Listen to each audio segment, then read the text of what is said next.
परम दयाल श्री श्री ठाकुर जी की श्री चरणों में मेरा कोटि कोटि प्रणाम। जगत जननी श्री श्री बोड़मा जी की श्री चरणों में मेरा कोटि कोटि प्रणाम। परम पूज्य पाद श्री श्री बोड़दा जी की श्री चरणों में मेरा कोटि कोटि प्रणाम। परम पूज्य पाद श्री श्री आचार्य देव जी के श्री चरणों में मेरा कोटि कोटि प्रणाम। उपस्थित दादा माँ, छोटे छोटे भाई बहन, सभी को यथा योग्य स्थान में प्रणाम, श्रद्धा, आनंदित जय गुरु। देखिए, ठाकुर जी हम लोगों को जीवन का मार्गदर्शन कर रहे हैं। जो व्यक्ति के जीवन में गुरु है उसका जीवन उन्नति के पथ पर आगे बढ़ेगा ही। जिसका जीवन में गुरु नहीं है उसका जीवन में उन्नति कभी अस्थाई नहीं रह सकता है। क्यों? गुरु जिसका जीवन में है उसका जीवन उन्नति होगा। ठाकुर जी सत्यानुसरण में कहते हैं मन का अनुसरण मत करो। तो किसका अनुसरण करेंगे? हमारा जीवन में यदि गुरु नहीं रहेगा तो हमारा जीवन में जब गुरु नहीं रहेगा तो मन का ही अनुसरण करेंगे। मन जो जो बोलेगा वही करेंगे। जब गुरु धरेंगे तो लगेगा मन ऐसे बोल रहा है, अब गुरु हमारा ऐसे बोल रहा है। अब भीतर में अंतर द्वंद्व शुरू होता है मन के साथ और गुरु के साथ। उस मन और गुरु के साथ अंतर द्वंद्व में जब हमारा गुरु के प्रति भक्ति अटूट रहता है तो मन हार जाता है, गुरु जीत जाता है। गुरु क्या है? ज्ञान। तो ठाकुर जी बोलते हैं मन का अनुसरण मत करो, विवेक का अनुसरण करो। जो व्यक्ति विवेक का अनुसरण करेगा उसका कभी पतन होगा नहीं होगा। मन सदा निम्नगामी है। जैसे पानी यहाँ बहा देंगे तो इस जगह का जिधर ढाल रहेगा उधर बह जाएगा। तो मन यदि खुला छूट जाएगा तो यह मन नीचे की तरफ बह जाता है। नीचे क्या है? प्रवृत्ति है, काम है, क्रोध है, लोभ है, मोह है। ऊपर क्या है? ईश्वर का सत्ता है। ऊपर जब ध्यान करते हैं तो यही मन ऊपर जा कर के आत्मा में जाके वास करने लगता है। तो आत्मा परम शुद्ध हो जाता है। तो यही मन के द्वारा हम संसार का दर्शन करते हैं। यही मन के द्वारा आत्मा का भी दर्शन करते हैं। यही मन आत्मा दिखाए, दर्शन करवाएगा। यही मन आपको संसार में फंसाएगा। तो सदा नाममय जो व्यक्ति रहेगा उसका मन ऊर्ध्वगामी रहेगा, ऊपर खींचा हुआ रहेगा। कुआं देखे हम लोग, कुआं में पानी पाताल में रहता है। व्यक्ति को जब पानी का ज़रूरत पड़ता है तो डोरी से बाल्टी को पानी में डालता है, कुआं में डालता है। और जब कुआं में पानी, बाल्टी कुआं में चला जाता है तो पानी बाल्टी में भरने के बाद माँ लोग, दादा लोग क्या करता है? खींचता है। तो नीचे का पानी कहाँ चला जाता है? ऊपर चला आता है। तो ठीक उसी तरह नाम के डोरी से मन को ऊपर खींचना पड़ेगा।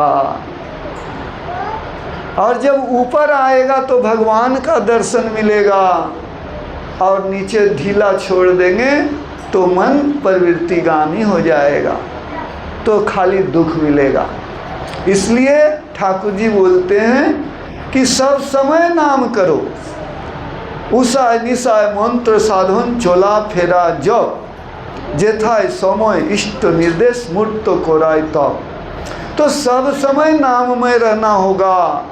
अगर नाम छोड़ेंगे मन लुढ़क कर गिर जाएगा। उसी समय हमारा अमंगल हमारे भीतर ढूक जाएगा। ये देखिए, नाम का परम मंगल क्या होता है। एक छोटा सा कहानी बताते हैं। हमारे यहाँ स्वर्गीय ऋतिक महादेव पोद्दार जब वह जीवित थे तो उनका श्रीमुख से ये प्रवचन सुने थे। क्या सुने थे? महादेव पोद्दार ठाकुर जी का प्रवीण ऋतिक में से एक थे, प्रवीण ऋतिक। तो वे संध्या वेला सत्संग करने जाया करते थे। सत्संग करके जब लौट रहे थे तब का कहानी बता रहे। उस जमाना में इतना लाइट वगैरह नहीं था, अंधकार था। उस ज़माना में इतना शहर नहीं था, गांव ज़्यादा था, जंगल झाड़ ज़्यादा था। तो सामनगर से वे लौट करके अपना क्वार्टर जा रहे थे सत्संग करके। तो रास्ता में लाइन के पास में जो थोड़ा झाड़ी मिलता था, उस झाड़ी से जब गुजर रहे थे तो अचानक उनका पैर इस तरह से स्टेप जो उठाएं फिर रखेंगे, रखा नहीं रहा, पैर गिर ही नहीं रहा। सोच लीजिएगा।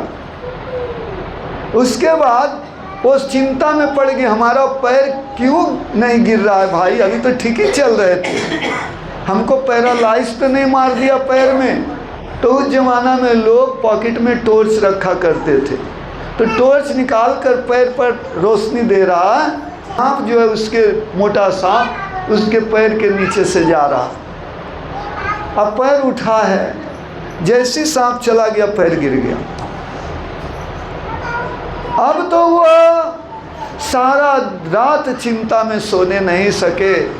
सुबह होते ना होते ठाकुरबाड़ी चले गए, रात भर ठाकुर जी के फोटो के सामने रोए हैं, गिड़गिड़ाए, ठाकुर आज तुमने हमको नवजीवन दान दिया, हम तो सांप नहीं देखे थे, पैर पड़ जाता तो हमको छोड़ता नहीं, आज हमारा जीवन वहीं शेष था। हे दयाल ठाकुर, तुम कितना दया करते हो मालिक। रहा नहीं गया, चले गए ठाकुरबाड़ी, हाव हाव करके रो रहे हैं और प्रणाम करके ठाकुर जी के पास बैठ गए। बोलता है महादेव की होलो रे, आगे ठाकुर आपने तो सब जाने ना, बोलते है बोलो। महादेव दास सब वृत्तांत बोले। बोलता है दुस्साला आमी किछु करिनी, तुमी जे तो कोन थेके आपनार दया थेके आमी बेঁচে গেছি, তুমি যে সব সময় নাম করো, এই নাম তোমাকে রক্ষা করেছে ওই সর্প থেকে।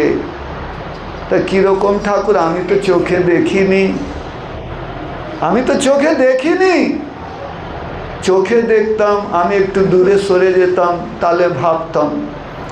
तब वो ठाकुर बोल रहे हैं एक तू ये दिखे आए, खूब सामने बुला लिए, सामने बुला करके एकदम 2 उंगली उनके आँख के तरफ ऐसे कर दिए।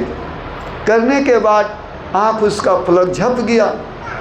तो ठाकुर जी बोलते हैं महादेव তুমি চোখের পলক নাড়ালে কেন?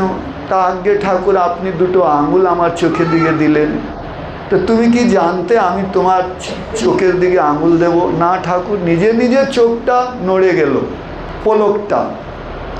তা ठाकुर जी समझाएं कि देखो ये शरीर में आँख जो है सबसे ज़्यादा सेंसिटिव है। छोटा छोटा कण जो आँख खुद नहीं देखता है उससे भी वह रक्षा कर लेता है, इतना सेंसिटिव है। तुम नाम करते करते तुम्हारा आँख के जैसा पूरा बॉडी पैर से लेकर चूल तक सेंसिटिव हो गया है। इसलिए जैसे आँख धूल नहीं देखता है लेकिन आँख उस धूल से अपने आप को रक्षा करता है। पैर जो है तुम्हारा, तुम सांप को नहीं देखा, पैर तुम्हारा सांप को नहीं देखा, लेकिन पैर अपने आप सांप से रक्षा कर लिया। क्यों भाई? तो इतना तुम नाम करते हो कि तुम्हारा बॉडी पूरा सेंसिटिव हो गया। तो हम लोग यदि नाम करेंगे तो हमारे भीतर की चेतना शक्ति ग्रोथ होगा। अचेतन के भीतर से दुर्घटना घटता है। यदि हम सजग रहें तो दुर्घटना नहीं घटेगा। हमारा घर में चोर कब ढुकता था पहले के ज़माना में? रात के समय। क्यों भाई? रात के समय लोग अचेतन रहेगा, सोया हुआ रहेगा और उसका अलमारी से सामान आराम से निकाल लेंगे। अगर कोई जगह रहे तो चोर चोरी कर पाएगा। ठीक हम लोगों का जीवन में खतरा तब आता है जब हम अचेतन रहते हैं। इसलिए नाम अगर कोई करे तो उसे दुख नहीं आएगा। इसलिए आप लोग से मैं सदा विनती करूँगा, जब तक मेरा जीवन रहेगा तब तक आप लोगों से प्रार्थना करता रहूँगा कि आप लोग ठाकुर जी का ये 3 विधान जरूर पालन करिएगा कांटा कांटा पालन करिएगा। आपका जीवन में जितना ग्रह दोष रहेगा सब ग्रह दोष से मुक्त हो जाइएगा। ठाकुर जी का वाणी है, नारायण का वाणी है, मेरा वाणी नहीं है। उनका वाणी कभी मिथ्या नहीं होगा। ठाकुर जी बोलते हैं जोजन जाजन इष्टभृति कोरले काटे महाभृति। तो जोजन क्या है? जजन मने अपने को सुंदर बनाना ही है। जजन अपने को सुंदर बनाने के लिए एक सुंदर कल्चर में हमको रहना है। ये सत्संग हम लोग को सुंदर कल्चर देता है। जजन अपने को सुंदर बनाने का अर्थ है नाम मन को गिरने नहीं दो। नहीं गिरने देने का एक ही रास्ता है कि हम नाम करते रहेंगे। अभी बता दिए, जैसे पानी को खींच कर ऊपर ले आया जाता है कुआं से, तो उसी तरह नाम करके मन को ऊपर उठाएंगे, प्रवृत्ति में जाने नहीं देंगे, ऊपर उठा के भगवान के साथ जोड़ेंगे। तो नाम करेंगे ये हुआ जजन, सत्संग करेंगे ये हुआ जजन, पुस्तक पढ़ेंगे अज्ञानता मिटेगा ये हुआ जजन। जजन में हमारा भला छिपा हुआ है, जाजन में दूसरों का भला छिपा हुआ है। तो हम अपना भला करेंगे, साथ ही साथ दूसरा का भला करेंगे जाजन के भीतर से। इसी जाजन को अभी नाम दिया गया है डीपी वर्ग। तो ठाकुर जी बोले जजन जाजन, और जे तो गुरु से प्रेम करते हैं तो सर्वप्रथम उनको खिला करके तब हम खाएंगे। उनसे प्रेम करते हैं, उनको दिए बिना हम अन्न जल ग्रहण नहीं करेंगे। बस ये 3 विधान को ठीक से अगर कोई पालन करे, उसका जीवन में अकाल मृत्यु से भी ठाकुर जी बचा लेंगे। जैसे महादेव पोद्दार को अकाल मृत्यु से उसको नाम बचा लिया। जय गुरु।